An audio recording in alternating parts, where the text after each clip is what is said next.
Yes guys, welcome back to another video. Welcome to Chelsea Fans React, a series where we take a bit more time after the match we've just witnessed at the weekend. This time, it was a 5-2 win away at Wolves. We dissect a little bit more of what we've seen, we look forward, and I get you guys involved from reading your YouTube comments and asking a couple of polls on Twitter. Since they introduced these polls, I always just thought it was like a little gimmick, a bit of fun, but it actually serves a decent purpose now. But before we get into that, I want to just give a massive shout out to a comment that's pretty much made my week, to be honest. This is a massive week of videos. There's going to be a second video out later today. There's going to be double uploads on nearly every single day this week. So if there is a double upload day, expect the first video at midday, the second one at 5 PM, unless it's late in the day like Chelsea Valencia. Expect the match vlog at like 11 PM. Chelsea Liverpool, expect the match vlog, if I manage to get a ticket, at about 7 in the evening. If not, I'll do a live stream. So, Stamford fridge. That was the comment of the week last week. It was absolutely brilliant.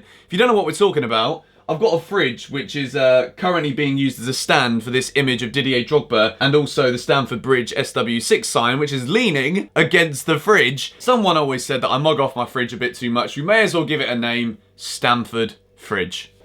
If that doesn't deserve a like rating for a Monday lunchtime upload, nothing will. Smack a like on the video. Let's get into the talking points in this Chelsea Fans React video. So obviously a 5-2 win away at Wolves. A lot of people look at that and think, great, we scored 5 goals, nothing to worry about. However, it's Chelsea Football Club. We compete in the biggest competitions in the world, and this week is an absolutely huge week in Chelsea's season. It's the opening game of the Champions League, Valencia at home, and then Liverpool, the best team in the country, maybe, though you could say the best team in Europe right now, the European champions. We got them at Stamford Bridge on Sunday, and we just saw a completely different formation from Frank Lampard this weekend. We saw something that we've not yet seen before. It was a 3-4-3. It takes us back to the Antonio Conte years, where we had Alonso as a left wing-back, Azpilicueta as a right wing-back, as Victor Moses is currently playing in Fenerbahce, and I don't think they're interested in keeping him. So he's probably taking one look at what Chelsea did at the weekend and just sticking his head in his hands for a while. But Azpilicueta was decent. The question on everyone's lips is this the formation that Chelsea will use moving forward? We've seen a lot of flexibility from Frank Lampard in terms of changing the formation, changing the personnel, bringing through the young players. Is this something that we've scored 5 goals away from home, got a great win, and is this what we should go with moving forward? So, as always, I asked a question, this time on the YouTube community page. We've had nearly 10,000 votes, so a massive thank you to those of you getting involved. I try and post something on the community page every couple of days or so, and I said, what a day! Cloud9 seems decent on Saturday the 14th of September. Chelsea win, 5-2 away at Wolves. Let's just cut the blab now, shall we? Basically, what I've asked is, what formation should we use against Liverpool? Now, I looked at the game against Valencia, and before I made this post, I had a funny feeling that due to the success of the 3-4-3 against Wolves, I firmly expect Lampard to continue that formation in the game against Valencia. However, when we look ahead to the game against Liverpool, yet again, I don't feel as though Frank is going to stick with the 3-4-3, considering how well the formation worked that we used against Liverpool in the Super Cup. Of course, playing against Liverpool is a completely, no disrespect to Wolves, but it's a completely different challenge to what we saw against Wolves. So let's take a look at what people said on the poll. 17% of people said a 4-2-3-1. 55%, an overriding majority, said stick with the 3-4-3. 6% with the 4-4-2 diamond. 20% with the 4-3-3.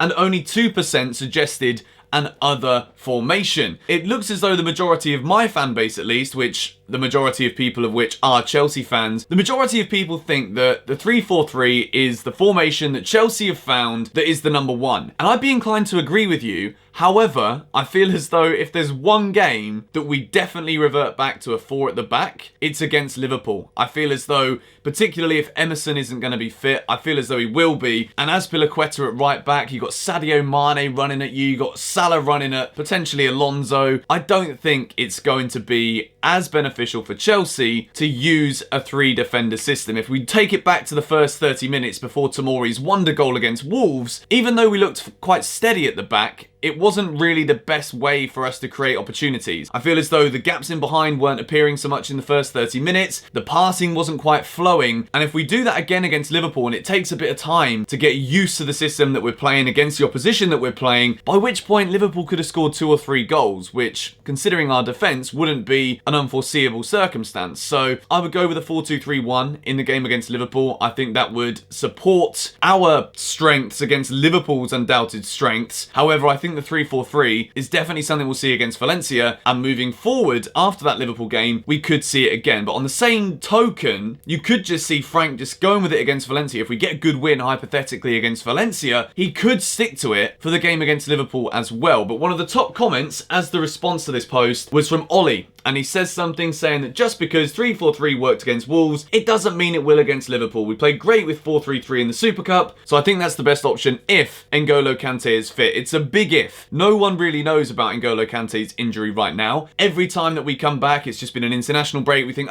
great, international break. Kante wasn't playing for France. He must be ready. From what I understand, it seems as though Kante's injury is a bigger worry, and it's something that if it isn't treated with time and precision, it's something that could keep reoccurring. And at the stage that Kante's in within his career, he's definitely in his peak years, and in terms of making sure the injury doesn't keep resurfacing, it's important that we only play N'Golo Kante now if he's fully fit. Of course, when he's on the pitch, he's unbelievable. Against Liverpool, he was fantastic, and in the big matches, N'Golo Kante often steps up, but I'm not sure he's going to be fit. So another comment from Josep Ryan Augusta says, it depends. Nice and diplomatic. We don't have Emerson, so a back three is viable. I would agree with that, because I don't trust Alonso as fullback, but I trust him more than enough as a wingback. So today's 3-4-3 will do good. Kante's fit, we can go with our starting 4-3-3. I think the general consensus from what people are saying is we don't expect N'Golo Kante to be fully fit. We can't be sure of that. And if that is the case, a 3-4-3 definitely complements our players a lot more than the 4-3-3. So let's take a little look at the game against Valencia. And I put out a poll saying Chelsea fans react is tomorrow. We're here now. It's question time. Do we see multiple rotations versus Valencia with an eye on Liverpool this weekend? 56% of people said yes, rotate. 44% said field the strongest possible 11. It's not a Carabao Cup game. People are looking at, it's midweek. It's Valencia. It's the Champions League. Chelsea are back in the Champions League. We won the Europa League last season, and it was a couple of fun away days, but it's not the European competition that Chelsea want to be playing in season after season. And even though it's match day number 1, and we've had a lot of matches, we've had a lot of injuries, and it could be an opportunity to rotate, we're playing against Valencia, who they may not be as good as they once were maybe 20 years ago, but Valencia are a very good side, and on their day can give anyone a decent game. The problem I have with rotation at this stage is that we've got to win the home games. We're going to have to go to Amsterdam, the Mestalla, we're going to have to go to Lille away. None of our matches in this season's Champions League are going to be easy, and the home games, for me, we've got to be picking up 9 points from a possible 9 in order to make sure we qualify for the next round. I think it's going to be, even though these young players are showing some great maturity, I think that the whole concept of a European away night could be a completely different story in terms of the player that we are used to so far for Chelsea. These youngsters coming in with confidence could be a different story in an intimidating European away atmosphere. I don't think it will be. I think that Mason Mount, Fikayo Tomori, Tammy Abraham, I don't think any of them are going to struggle in the big matches. You saw Mason Mount go to Old Trafford last season under the lights, and he did very well for Derby. I don't think it's going to be an issue, but if it was, we need to pick up the points at home, and any European away match, it's never a foregone conclusion you're going to win, whether you're playing against the bottom seed or going against a team that you've never lost to before. Chelsea need to make sure we're going all out in the home games. What I will say is that we don't exactly have bad options to come in. For example, Ross Barkley. He's been getting a lot of criticism for his performances, but he's definitely a player that I would trust on a Champions League night against Valencia at home. I think Ross can come in, definitely offer something to the side. You've got Olivier Giroud, who was our top scorer in Europe last season. If you wanted to rest Tammy Abraham,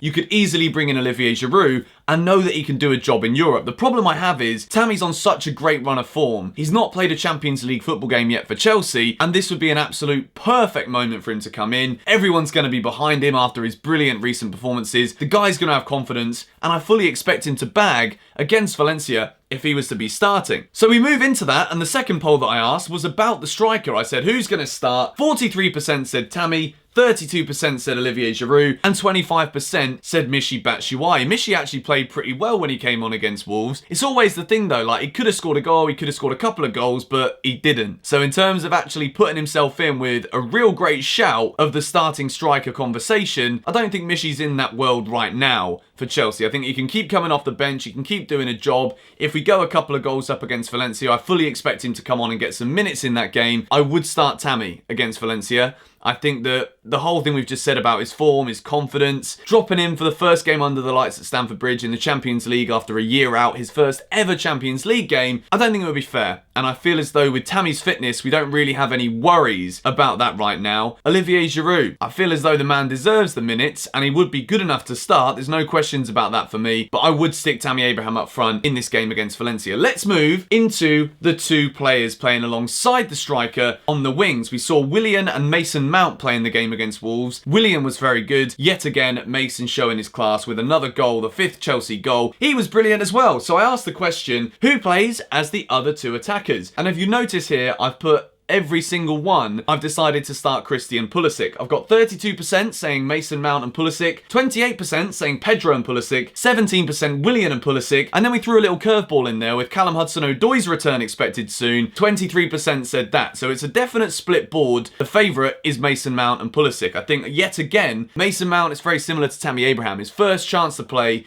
in the Champions League at Stamford Bridge. He's been playing so well. There's absolutely no reason why Mason would lose his... There's absolutely no reason why Mason Mount would lose his place in the team due to performances. It's definitely not a case of he's not playing well enough to start in the game in the Champions League.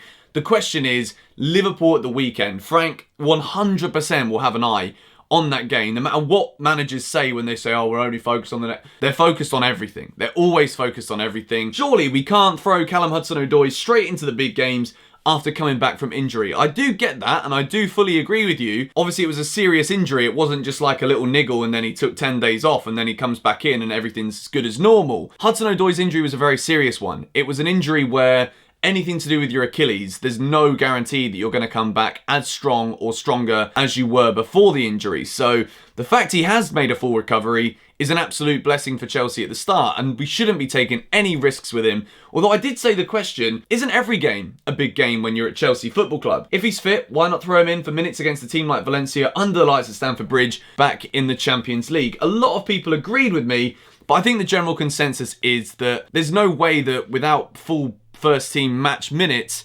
Hudson-Odoi can't be 100% fit, and we shouldn't be expecting him to play 90 minutes against Valencia, yet again, with a massive game coming up at the weekend against Liverpool. If Chelsea are winning, and it's quite comfortable, I think Callum will be on the bench for the game against Valencia. I think he might come on for the last 20-15 minutes, depending on how well we're doing. I wouldn't throw him in if the game's in the balance, just in case something goes wrong. It would be an absolute nightmare. Everyone's been buzzing for him to come back. He's been buzzing to come back. He's got all of his ex-academy teammates on the field scoring, and he wants to be a part of this new Chelsea revolution under Frank Lampard. I'm confident that this Chelsea team, no matter who it is that goes out there, with Frank changing things up as a result of the opposition and what we've got available to us, I'm very confident going into the game against Valencia that we can start the Champions League campaign with 3 points. Later on today, I've got a very, very fun video coming out for you guys. We take a look at all of the FIFA 20 Ultimate Team icons that have once played for Chelsea. I give them a rating between 1 and 12 as to who my favourite is. We take a look at each player card. We take a look at the legends and what they brought to Chelsea and what they did with their careers. And then I compare them all to a player in the Chelsea 11 now. So we've got like Hernan Crespo, Shevchenko, Drogba, Lampard's Ultimate Team card. Come back to the channel at 5 PM to check out that video. Thank you guys for watching today. If you enjoy this series where we go over a bit more of a conversational piece with you guys in the comments and on Twitter as well, link to my Twitter is in the description.